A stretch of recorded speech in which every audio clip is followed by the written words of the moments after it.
আজকে দুইটা বিষয়ে আলোচনা হয়েছে। একটা হচ্ছে ন্যাশনাল কনস্টিটিউশনাল কাউন্সিল, এটাকে জাতীয় সাংবিধানিক কাউন্সিল নামকরণ করেছেন ওনারা। এখানে এই বিষয়টা নিয়ে আপনাদের সাথে আরো অনেক সময় আলোচনা হয়েছে। জাতীয় সংসদের এলডি হলে সম্ভবত কয়েকবার আলোচনা হয়েছে। এনসিসির ধারণাটা সংস্কার কমিশনগুলোর পক্ষ থেকে এসছে, বিশেষ করে সংবিধান সংস্কার কমিশনের একটা প্রস্তাব, এবং সেই প্রস্তাবে বলা হয়েছে কিছু কিছু সাংবিধানিক প্রতিষ্ঠান এবং সংবিধিবদ্ধ প্রতিষ্ঠান, অবশ্য ওনারা সবগুলোই সাংবিধানিক প্রতিষ্ঠান হিসেবে এখানে এমবডিড করেছেন, যদিও কয়েকটা কমিশনের অস্তিত্ব অবশ্য এখন নেই। আমি দেখেছি 9 সদস্য বিশিষ্ট একটা সাংবিধানিক কাউন্সিলের ওনারা প্রস্তাব করেছেন, রাষ্ট্রপতির হেডেড বাই প্রেসিডেন্ট, এবং এখানে প্রাইম মিনিস্টার, বিরোধী দলীয় নেত্রী, নিম্ন কক্ষের স্পিকার, উচ্চ কক্ষের স্পিকার, প্রধান বিচারপতি, বিরোধী দল কর্তৃক মনোনীত ডেপুটি স্পিকার। আমরা অবশ্য প্রস্তাব আগেই করেছি যে 2 হাউজেরই ডেপুটি স্পিকার বিরোধী দলের পক্ষ থেকে একজন করে হবেন, সেই হিসেবে 2 জন, এবং উভয় হাউজের মধ্য থেকে একজন। সেটা কিভাবে নির্বাচিত হবে এখানে বিস্তারিত বলা আছে। মোট সদস্য সংখ্যা 9 জনের এই জাতীয় সাংবিধানিক কাউন্সিলে তাদের পাওয়ার এন্ড ফাংশন বলা আছে যে তাদের দায়িত্ব কি হবে। তবে এই সাংবিধানিক কাউন্সিল যখন প্রধান উপদেষ্টা নিয়োগ হবে না, পার্লামেন্ট ডিজলভ হবে, তখন পর্যন্ত এটা বহাল থাকবে। আবার যদি পার্লামেন্ট না থাকে, প্রধান উপদেষ্টা যখন নিয়োগ হয়ে যায়, তখন মাত্র 5 জনের একটা কমিটি হয়। সেই জায়গায় প্রধান উপদেষ্টা এবং আর 2 জন উপদেষ্টা, চিফ জাস্টিস এবং প্রেসিডেন্টের নেতৃত্বে, সেই জায়গায় থাকবে 5 জন, এবং তাদের দায়িত্ব এবং সময় থাকবে, দায়িত্ব একই থাকবে, সময় থাকবে পরবর্তী প্রাইম মিনিস্টার না আসা পর্যন্ত। আমরা কেন এর ধারণার সাথে একমত হতে পারিনি সেটা আগেও বর্ণনা করেছি, এখনো বলি। এরকম একটি কর্তৃপক্ষ যেটা প্রস্তাব করা হয়েছে, তাদের যে ফাংশনস গুলো, তাদের যে দায়িত্বগুলো দেওয়া হয়েছে, সেগুলো এখন নির্বাহী বিভাগ কর্তৃক হয়, বিভিন্ন আইনের মাধ্যমে হয়, সাংবিধানিক বিভিন্ন প্রভিশনের মধ্য দিয়ে হয়। যেমন আপনারা দেখবেন নির্বাচন কমিশনের চিফ ইলেকশন কমিশনার এবং ইলেকশন কমিশনার সবাই, অ্যাটর্নি জেনারেল, সরকারি কর্ম কমিশন মানে পাবলিক সার্ভিস কমিশন, দুর্নীতি দমন কমিশন, এটা অবশ্য সাংবিধানিক প্রতিষ্ঠান নয়, এটা স্ট্যাটিউটরি অর্গান। মানবাধিকার কমিশন প্রধান, এটাও তা একই সাংবিধানিক প্রতিষ্ঠান বলে আমার মনে হয় না। স্থানীয় সরকার কমিশন, এটা অবশ্য অস্তিত্ব নাই, এটা নতুন করে তারা প্রস্তাব করেছে যদি কমিশন হয়। আর প্রতিরক্ষা বাহিনী সমূহের প্রধান এবং আইনের দ্বারা অন্য যে কোনো পদে নিয়োগ, এই হচ্ছে তাদের প্রস্তাবিত দায়িত্ব ক্ষমতা। আর এই এনসিসি বডিটা রাষ্ট্রপতির কাছে অন্তর্বর্তীকালীন সরকার, বা এখন তো আমরা বলতে পারবো তত্ত্বাবধায়ক সরকার, যেহেতু কনস্টিটিউশনালিটা কোর্টের, হাইকোর্টের রায়ের মধ্য দিয়ে প্রতিষ্ঠিত হয়ে গেছে প্রায়, তবে একটা রিভিউ বাকি আছে, তখন এটা কেয়ারটেকার সরকারই হবে। তো কেয়ারটেকার সরকারের প্রধান উপদেষ্টার নামও এই এনসিসি রাষ্ট্রপতির কাছে প্রস্তাব করবে। তাহলে এর পরেও আছে সংবিধান দ্বারা অন্যান্য নির্ধারিত কার্যাবলী তারা সম্পাদন করবেন, এবং আইনসভা, পার্লামেন্ট যদি তাদেরকে আরো অতিরিক্ত দায়িত্ব দেয় তাও করবেন। তো this are the power and function. এইটা আমরা প্রশ্ন করতে পারি, বা আপনারাও প্রশ্ন করতে পারেন, এত দায়িত্ব, এত ক্ষমতা, এত নিয়োগ, কিন্তু তাদের অ্যাকাউন্টেবিলিটি কোথায়? জবাবদিহিতে আছে? নাই। যদি অথরিটি থাকে, পাওয়ার ফাংশন থাকে, কিন্তু অ্যাকাউন্টেবিলিটি থাকে না, সেই রকম কোন প্রতিষ্ঠানের প্রতি আমরা ডেমোক্রেটিক পার্টি হিসেবে সমর্থন জানাতে পারি না। আরেকটা কথা হচ্ছে, এই ফাংশনগুলো সেপারেট করে আরেকটা অর্গান সৃষ্টি করার মধ্য দিয়ে কিন্তু একটা ইমব্যালেন্স সৃষ্টি করা হবে।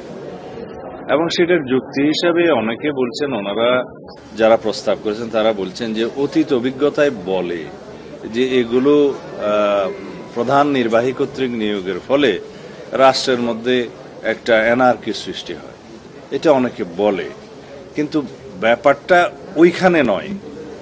আমরা কেউ হুয়েরার হয়েছে বলেই পুরা পার্লামেন্টকে তো বিলুপ্ত করতে পারবো না, পুরা নির্বাহী বিভাগকে তো আমরা দোষারোপ করতে পারবো না। আমাদের যেটা করা উচিত, রাষ্ট্রের মধ্যে একটি ভারসাম্যমূলক রাষ্ট্র কাঠামো, সমাজ ব্যবস্থা, রাষ্ট্র পরিচালনা ব্যবস্থা প্রতিষ্ঠা করা। সেইটা করার জন্য আমরা কি করতে পারি সেটাই আমাদের চিন্তা করা উচিত। যেমন যদি কেয়ারটেকার সরকার ইন প্লেস থাকতো তাহলে কি নির্বাচনগুলো ওভাবে হতে পারতো? অবশ্যই না। হয়তো কিছুটা ফ্লট, কিছুটা আপত্তি থাকতো, কিছুটা দুষ্টুতি থাকতো। তাইলে আমাদেরকে কেয়ারটেকার ব্যবস্থাটা প্রবর্তন করতে হবে, পুনঃপ্রবর্তন করতে হবে, পুনঃপ্রতিষ্ঠা করতে হবে, যেটার জন্য আমরা 16-17 বছর অবিরাম সংগ্রাম করেছি, আন্দোলন করেছি, গণ অভ্যুত্থান হয়েছে। আমাদের 1 নম্বর দাবি ছিল যে তত্ত্বাবধায়ক সরকার ব্যবস্থা পুনঃপ্রতিষ্ঠা করা হোক। সেইটা যদি পুনঃপ্রতিষ্ঠিত হয়, যেটা হয়েছে অলরেডি, যদি আমরা নির্বাচন কমিশনকে প্রকৃতপক্ষে স্বাধীনভাবে, আইনিভাবে, কনস্টিটিউশনালি অ্যান্ড লিগালি যদি ফাংশন করতে দেই, তাহলে এই দুটো জিনিসের মধ্য দিয়ে নির্বাহী বিভাগ এবং পার্লামেন্ট সম্পূর্ণভাবে স্বৈরাচারী হওয়া থেকে চিরতরে বিদায় নেবে। যদিও বা ত্রুটি থাকে সেটা দেখবে স্বাধীন বিচার ব্যবস্থা। এই কমপ্লিট ইন্ডিপেন্ডেন্স অফ জুডিশিয়ারির জন্য আমরা যে এখন প্রস্তাব করছি এবং ধীরে ধীরে সব ইমপ্লিমেন্ট হয়ে যাচ্ছে, যদি একটা স্বাধীন বিচার ব্যবস্থা প্রতিষ্ঠিত হয় প্রকৃত অর্থে, যেটা এখন হওয়ার আশা করি এবং হচ্ছে দিনে দিনে, কিছু ভার্ডিক্টের মধ্যে দিয়ে, আর কিছু কনস্টিটিউশন রিফরমেশনের মধ্যে দিয়ে, আর কিছু হয়তো তখন রেটিফিকেশন হবে, তখন এই ব্যবস্থাগুলো ওয়েল গার্ডেড হবে, ওয়াচ ডগ হিসাবে এই প্রতিষ্ঠানগুলো কাজ করবে। সাথে যদি ফ্রিডম অফ প্রেস, যেটা এখন আপনারা বলতে পারবেন ফ্রিডম অফ প্রেস এখন আগের তুলনায় কতটা উন্নীত হয়েছে, ইন্ডেক্সে আমরা কত বেশি উন্নীত হয়েছি, এবং আশা করি সামনে আরও এই ফ্রিডম অফ প্রেস এবং right to speech, right two association, এটা 100% প্রতিষ্ঠিত হবে যদি এই ভূমিকাগুলো আমরা রাখি, আপনারা সোচ্চার থাকেন। এবং পৃথিবীতে বলা হয় যেখানে ফ্রিডম অফ প্রেস সবচাইতে উন্নত, সেই জায়গার গণতন্ত্র বেশি সমৃদ্ধ এবং উন্নত, কার্যকর। আমরা সেই জায়গাগুলো যাই, আমরা চেক অ্যান্ড ব্যালেন্স প্রতিষ্ঠা করি, আমরা রাষ্ট্রের সকল অঙ্গের মধ্যে একটা হারমোনিয়াস কোঅপারেশন প্রতিষ্ঠা করি in between all the organs of the state, যাতে করে কেউ আরেকটা অঙ্গের উপরে খবরদারি না করতে পারে, ওভারল্যাপিং করতে না পারে, পাওয়ার ফাংশন ডিকটেট না করতে পারে। সেই জায়গাগুলো আমরা প্রতিষ্ঠা করি। আমরা এমন একটা বিচার ব্যবস্থা প্রতিষ্ঠা করি যেই বিচার ব্যবস্থার প্রতি রাষ্ট্রের সমস্ত জনগণের বিশ্বাস থাকবে এবং শেষ ভরসা স্থল হিসেবে সবাই আমরা আস্থা পাবো, বিশ্বাস রাখবো। তখন এই কাটেল করে, পাওয়ার কাটেল করে নির্বাহী বিভাগকে দুর্বল করে এই রাষ্ট্র ব্যবস্থা প্রতিষ্ঠার মতো কোনো আমাদের প্রস্তাব দিতে হবে না, এখন যেটা আমাদের মানসিকতায় হয়তো আছে। কারণ একটা অঙ্গকে অঙ্গহানি করে, একটা শরীরকে অঙ্গহানি করে সমস্ত শরীরকে সচল রাখা যায় না। আর নির্বাহী বিভাগকে দুর্বল করার মধ্য দিয়ে যদি আমরা আরেকটি সবল কর্তৃপক্ষ প্রতিষ্ঠা করতে চাই, সেটার পরীক্ষা নিরীক্ষা তো আমরা এখনো করি না, সেই এক্সপেরিমেন্ট করতে তো আমরা এখন পারবো না। আমরা যেটা পারবো সেটা হচ্ছে যে পাওয়ার ব্যালেন্স করা, চেক অ্যান্ড ব্যালেন্স করা, প্রেসিডেন্ট অ্যান্ড প্রাইম মিনিস্টারের মধ্যে ক্ষমতার ভারসাম্য করা, লেজিসলেচার এবং এক্সিকিউটিভের মধ্যে পাওয়ার ব্যালেন্স করা, এবং জুডিশিয়ারিকে সম্পূর্ণভাবে স্বাধীনভাবে অ্যাক্ট করতে দেওয়া, ফ্রিডম অফ প্রেস করা, আদার অর্গান যেমন দুর্নীতি দমন কমিশন এবং স্বাধীন নির্বাচন কমিশন এবং প্রশাসনকে নিরপেক্ষ করা, এগুলো করার মধ্য দিয়ে আমরা একটা উন্নত গণতান্ত্রিক রাষ্ট্রে, কার্যকর গণতান্ত্রিক রাষ্ট্রে পরিণত হতে পারবো। এগুলোই আমাদের উদ্দেশ্য। এবং আপনারা জানেন এগুলোর বাস্তবায়নের জন্য আমরা এই অন্তর্বর্তীকালীন সরকার দায়িত্ব নেওয়ার বহু আগে আমরা আমাদের 31 দফাতে অনেক কিছু বিবৃত করেছি। আমাদের এই 31 দফা এখন রাষ্ট্রে পরিচিত হয়েছে আমাদের দেশে যে একটা রাজনৈতিক মহাকাব্যে। এক একটা দফার অধীনে আমরা অনেক বেশি কর্মসূচি এখন প্রণয়ন করছি। আপনারাও সেখানে মতামত দেবেন, সহযোগিতা করবেন। আমরা সমস্ত মতামতকে আমরা উইন্ডোজ ওপেন রেখেছি সেখানে গ্রহণ করার জন্য। আমার বক্তব্য আপাতত এটা নিয়ে এখানেই শেষ। আমাদের পরবর্তীতে যে বিষয়গুলা আলোচনা হয়েছে, একটা বিষয় আলোচনা হয়েছে, সেটা হচ্ছে রাষ্ট্রপতি নির্বাচন পদ্ধতি নিয়ে। এখানে আরও একটা কথা এখানে বলা যায় যে সুশাসন বজায় রাখার জন্য, পুনঃপ্রতিষ্ঠা করার জন্য ন্যায়পাল নিয়োগ করা এবং ন্যায়পাল আইনটা সংশোধন করে তাতে সুশাসন প্রতিষ্ঠা করা। কারণ আমরা মনে করি নির্বাহী বিভাগকে সবচেয়ে বেশি ওয়েল গার্ডেড করতে পারবে তখন এই অম্বুডসম্যান সিস্টেম, যেটা আমরা কার্যকর খুব একটা বলতে গেলে করে না। একবার আইন হয়েছিল, সেটা আবার সংশোধন হয়েছে এবং এই আইনটাকে সংস্কার করার জন্য যুগোপযোগী করার জন্য আমরা অলরেডি প্রস্তাব সংস্কার কমিশনে আগেও দিয়েছি। এখন যদি নির্বাহী বিভাগের সে প্রধানমন্ত্রীর যদি অ্যাকাউন্টেবিলিটি থাকে টু দি পার্লামেন্ট জয়েন্টলি এবং সিঙ্গেলি, জনগণের কাছে রেসপন্সিবিলিটি থাকে যার জন্য ভোটের মাধ্যমে নির্বাচিত হবে, অথচ অথরিটি থাকবে না, সেটা হবে। এবং প্রায় ওনাদের বাসায় 70,000-এর মতো এখানে ভোটার থাকবে, মানে ইউনিয়ন পর্যায় থেকে শুরু করে স্থানীয় সরকারের সব পর্যায়ের প্রতিনিধিগণ এখানে ভোটার হবেন এবং রাষ্ট্রপতিকে সৎ, দক্ষ এবং অভিজ্ঞ একজন ব্যক্তিকে মনোনয়ন দেওয়ার জন্য ওখানে প্রস্তাব করা হয়েছে। আমাদের বক্তব্য ওই জায়গায় আমরা বলেছি বিদ্যমান ব্যবস্থা অনুসারে জাতীয় সংসদের সদস্যদের দ্বারা পরোক্ষভাবে যে রাষ্ট্রপতি নির্বাচনের বিধানটা এখন বিদ্যমান ইয়েতে আছে, সংবিধানে আছে আর্টিকেল 48-এর যে নির্বাচন কমিশনের পাওয়ার অ্যান্ড ফাংশনের মধ্যে কনস্টিটিউশনাল ম্যান্ডেট হিসেবে খুব সম্ভবত আর্টিকেল 19, এতে প্রেসিডেন্ট এবং পার্লামেন্ট সদস্যদের নির্বাচনে যে সাংবিধানিক ম্যান্ডেট ইলেকশন কমিশনের সেই হিসেবে তারা এটা পরিচালনা করবে। তা আমাদের প্রস্তাব এখানে আছে, কিন্তু আমরা চিন্তা করেছি যদি দ্বিকক্ষ বিশিষ্ট পার্লামেন্ট প্রতিষ্ঠা হয় আইন সংবিধান সংশোধনের পরে এটার নিয়োগের মধ্য দিয়ে, নির্বাচনের মধ্য দিয়ে, তখন তাদেরকেও প্রেসিডেন্ট নির্বাচনের এই সদস্য সংখ্যার মধ্যে নিয়ে আসা দরকার হবে। সেই হিসেবে যায় যে উভয় পক্ষের সংখ্যাগরিষ্ঠ ভোটের সদস্যদের সংখ্যাগরিষ্ঠ ভোটের মাধ্যমে রাষ্ট্রপতি নিয়োগ হবে। এটা আমাদের কাছে বাস্তবায়ন মনে হয়েছে। আর বেসিক ডেমোক্রেসি স্টাইলে যেটা আওয়ামী লীগের সময় জেলা পরিষদের নির্বাচন হয়েছে, গ্রাম পর্যায় থেকে মেম্বার, চেয়ারম্যান সহ সবাই ওই ইলেকটোরাল কলেজের সদস্য করা হয়েছে, সেটা কি পরিমাণে কিভাবে সেই ইলেকশন সিস্টেম আমাদের পলিটিক্যাল কালচার, আমাদের যে নির্বাচনী হিস্ট্রি এবং আমাদের যে চর্চা গণতান্ত্রিক, এই গুলো বিবেচনায় নিলে সেই বেসিক ডেমোক্রেসি স্টাইলের যদি আমরা ইলেকটোরাল কলেজ করি, সেটা মনে হয় ওই হিস্ট্রি আবার রিপিটেড হবে। সেই জায়গায় আমরা খুব বেশি ফলাফল পাবো বলে মনে হয় না, এবং সেটা আমাদের এক্সপেরিমেন্ট করার এই মুহূর্তে আমাদের দরকার নেই। পরবর্তীতে যদি জাতীয় সংসদে এই বিষয়ে বিস্তারিত আলাপ আলোচনার মধ্য দিয়ে নতুন কোনো প্রস্তাব আসে বা জনগণের জন্য, দেশের জন্য কল্যাণকর হবে, সেটা তখন দেখা যাবে। ধন্যবাদ। আলোচনা হবে, তখন আমরা আলোচনা করব। ওখানে বিকল্প যদি কোনো প্রস্তাব আসে সেটা আমরা দলের মধ্যে আলোচনা করে তখন সেই হিসাবে আমাদেরকে আবার চিন্তা করতে হবে।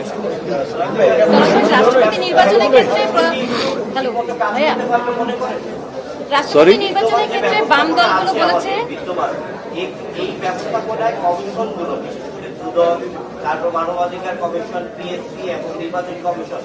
Very good question. আমি এটা আমার ভুলে গিয়েছিলাম। আমাদের সাংবিধানিক কমিশনগুলোর নিয়োগের ক্ষেত্রে বিদ্যমান আইন আছে, কিছু সংবিধানে আছে আর কিছু আইনের মাধ্যমে হয় সংবিধানের প্রাপ্ত ক্ষমতা বলে। সেই আইনগুলোকে আমাদের সংশোধন করতে হবে, আরো বেশি শক্তিশালী করতে হবে। যেমন নির্বাচন কমিশন নিয়োগ গঠন সংক্রান্ত যে আইনটা আছে, সেই আইনে আমরা নিজেরাও সমালোচক। আমরা প্রস্তাবও করেছিলাম এইবার যে সেই আইনটা একটা অর্ডিন্যান্সের মাধ্যমে সবার সাথে আলোচনা করে একটা আইনটা সংশোধন করে তারপর আমরা ব্যবস্থা নিই। তো যেহেতু এখন নির্বাচন কমিশন গঠন হয়েছে সার্চ কমিটির মাধ্যমে, সেটা যেহেতু কাজ করছে, ভবিষ্যতে নির্বাচন কমিশন গঠন সংক্রান্ত এই আইনটা পার্লামেন্টে আলোচনার মধ্য দিয়ে অথবা এখনই সবার সাথে আলোচনার মধ্য দিয়ে একটা শক্তিশালী আইন আমরা করতে পারি, যার মধ্য দিয়ে প্রতিষ্ঠা পাবে একটা স্বাধীন নিরপেক্ষ নির্বাচন কমিশন। এবং এখানে কয়েকটা জিনিস আমরা সাজেস্ট করেছি যে নির্বাচন কমিশনের জবাবদিহিতা নিশ্চিত করতে হবে কোথাও না কোথাও।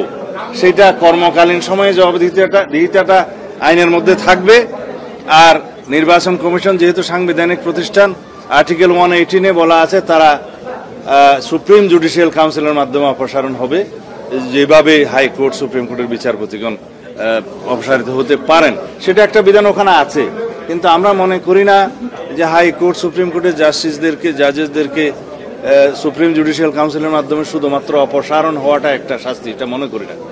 আরও অনেক বেশি মিসকন্ডাক্টের জন্য আরও খুঁটিনাটি আইন করা দরকার। সকল সাংবিধানিক প্রতিষ্ঠানে যারা কর্মরত থাকবেন তাদের জবাবদিহিতা নিশ্চিত করার জন্য সংশ্লিষ্ট সকল আইনকে এভাবে স্ট্রেনথেন করা উচিত, সংশোধন করা উচিত, যার মধ্য দিয়ে আমরা সাংবিধানিক প্রতিষ্ঠানসমূহে যারা কাজ করে তাদেরও জবাবদিহিতা নিশ্চিত করতে পারবো। এবং অন্যান্য বিষয় ওখানে তখন আইন হিসেবে আনা যাবে, যাতে শক্তিশালী সেই সমস্ত কমিশনগুলো গঠন হয়। সেই আইনি সংস্কারগুলো দরকার। সবকিছু সংবিধানে থাকতে হবে এমন কথা নেই। সংবিধানে শুধু আছে এইভাবে যে একটা নির্বাচন কমিশন গঠন হবে, সেজন্য পার্লামেন্ট আইন প্রণয়ন করবে, মানবাধিকার কমিশন গঠন করা হবে, সেটা ওখানে নাই। অবশ্য আইন প্রণয়ন করা হবে, অন্যান্য কমিশন যেগুলো আছে আইন প্রণয়ন করা হবে। দুদক যদিও সাংবিধানিক প্রতিষ্ঠান নয়, আমাদের দেশের কালচারে দুদককে আরো বেশি ট্রান্সপারেন্ট, আরো বেশি শক্তিশালী করা দরকার। এখন যে দুদকের আইনটা আছে সেটাকেও সংস্কার করে তাদেরও অ্যাকাউন্টেবিলিটি নিশ্চিত করা দরকার এবং দুদককে শক্তিশালী করা দরকার এবং ট্রান্সপারেন্ট করা দরকার। কারণ আমরা অতীতে দেখেছি দুর্নীতি দমন কমিশন আরো বেশি দুর্নীতিতে জড়িত হয়ে গিয়েছিল এবং সেটা সরকারের প্ররোচনায় এবং ইচ্ছায় হয়েছে। সেগুলো বন্ধ করার জন্য আমাদেরকে এই সংশ্লিষ্ট আইনগুলো প্রত্যেকটা কমিশনের জন্য আলাদা আলাদাভাবে প্রণয়ন করা দরকার আর বিদ্যমান আইনগুলোকে সংস্কার করা দরকার। হয়ে গেছে, তুমি সবসময় পিছনে বলো, সামনে আসো। আচ্ছা, একটা বিষয় যেটা হচ্ছে একটু প্রশ্নটা বড়, সেটা আমাদের আর্টিকেল 118 থেকে শুরু করে 126 পর্যন্ত কনস্টিটিউশনে নির্বাচন কমিশনের যেই পরিমাণ ক্ষমতা দিচ্ছে দুনিয়ার কোনো নির্বাচন কমিশনের ক্ষমতা নাই। এক নম্বর বিষয়। দ্বিতীয় একটা বিষয় হচ্ছে নির্বাচন কমিশনের যে আইন 2022 সালে হয়েছিল, আপনারা সেটার ক্যাটাগরিগুলি বিরোধিতা করছেন এবং স্টেটমেন্টে বলছিলেন এটা 5 সালের এক্সটেনশন। তো আর্টিকেল 48(3)র কারণে আপনি যেই আইনই করেন না কেন, end of the day prime মিনিস্টারের অ্যাডভাইসে রাষ্ট্রপতি নিয়োগ করবেন। তো প্রাইম মিনিস্টার যদি ইলেকশন কমিশন অ্যাপয়েন্ট করেন, সেই ইলেকশন কমিশনের দ্বারা সংবিধানে যাহাই বলা থাকবে, এখনো বলা আছে ফেয়ার ইলেকশন কন্ডাক্ট করা সম্ভব কিনা, নাম্বার 1। নাম্বার 2 বিষয় এটা জবাব দেয়া, নালে ভুলে যাব। আচ্ছা, নাম্বার 2 ভুলে যাব, এটা জবাব হচ্ছে আন্তর্জাতিক বন্ধুদের পরামর্শে আপনারা 2004 সালে ক্ষমতায় থাকাকালে দুদক আইন করতেন। বাংলাদেশের দুদক আইন আমাদের আশেপাশের যে কোনো দেশের চেয়ে অনেক বেশি শক্তিশালী এবং আমাদের এসিসি ভারতের বা পাকিস্তানের যে কোনো এসিসির চেয়ে অনেক বেশি শক্তিশালী। তো এটা হওয়ার পরে 21 বছর ওয়ার্ক করে না, যেহেতু প্রাইম মিনিস্টারই ঘুরে ফিরে নিয়োগ দেন। তো আবারও যদি নিয়োগ করে এই প্রতিষ্ঠানগুলোতে, তাহলে আদৌ যাবে কিনা বা আদৌ এগুলাকে ওয়ার্ক করবে কিনা, যেহেতু 21 বছরে 20 বছরে বা 50 বছর করে নাই। হয়েছে, রাজীব পড়াশোনা করে আসছে। সংবিধানের ইলেকশন কমিশনের যে আর্টিকেল গুলো আছে সংশ্লিষ্ট সব ধারা বর্ণনা করে দিয়েছে 126 পর্যন্ত। বিষয়টা হচ্ছে এটা আগের কাহাওয়াত মনে করে দিই। সবাই বলতো যে ইলেকশন কমিশনে ফেরেস্তা বসায় দিলেও নিরপেক্ষ ইলেকশন বাংলাদেশে হওয়া সম্ভব ছিল না।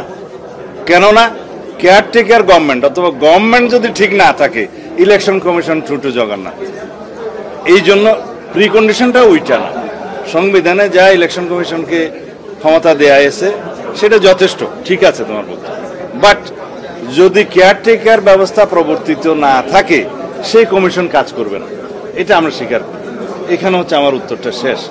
দ্বিতীয় হচ্ছে দুদকের বিষয়ে যে আইনটা হয়েছিল, আমরা তো দুদকটা গঠন করেছিলাম, সেই কৃতিত্বটা বিএনপিকে দেওয়া যায় তো, এবং সেটা ট্রায়াল অ্যান্ড এরর প্রসেসের মধ্য দিয়ে সেই আইনটা সংশোধন হবে, কার্যকর হবে, উন্নত হবে, সেটাই নিয়ম।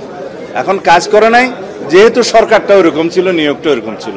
আমরা এখন প্রস্তাব করছি দুদকের আইনটা এমন ভাবে হবে যাতে সেই দুদক স্বাধীনতা ভোগ করে এবং দুদক জবাবদিহিতার মধ্যে থাকে এবং দুদকের ট্রান্সপারেন্সিও জনগণ দেখতে পায়। তাহলে সেই আইনি সংস্কারটা করা দরকার। Thank you. আমি যাই। বডির নিয়োগ যদি প্রাইম মিনিস্টারের হাতের বাইরে চলে যায়, মানে প্রাইম মিনিস্টারের হাতের বাইরে না, প্রাইম মিনিস্টারের সহ কোনো প্রেসিডেন্ট বা অন্য সবাই নিয়ে এনসিসির মাধ্যমে, তাহলে কি এক্সিকিউটিভ আর্টিকেল 48(3)-র কথা কেন বললা? এখানে আমি তো একটু আগেই বললাম যে রাষ্ট্রপতির ক্ষমতা বৃদ্ধির মধ্য দিয়ে রাষ্ট্রপতি এবং প্রধানমন্ত্রীর মধ্যে ক্ষমতার চেক অ্যান্ড ব্যালেন্স করতে হবে, ভারসাম্য নিয়ন্ত্রণ করতে আনতে হবে এবং রাষ্ট্র পরিচালনার ক্ষেত্রে এই পাওয়ার ব্যালেন্স করার জন্যই তো আমরা এই আলাপ আলোচনার মধ্যে বসছি। আমাদের সংস্কার কমিশনের সহসভাপতি প্রফেসর আলী রিয়াজ সাহেব কথা বলবেন। আমি এখন যাই।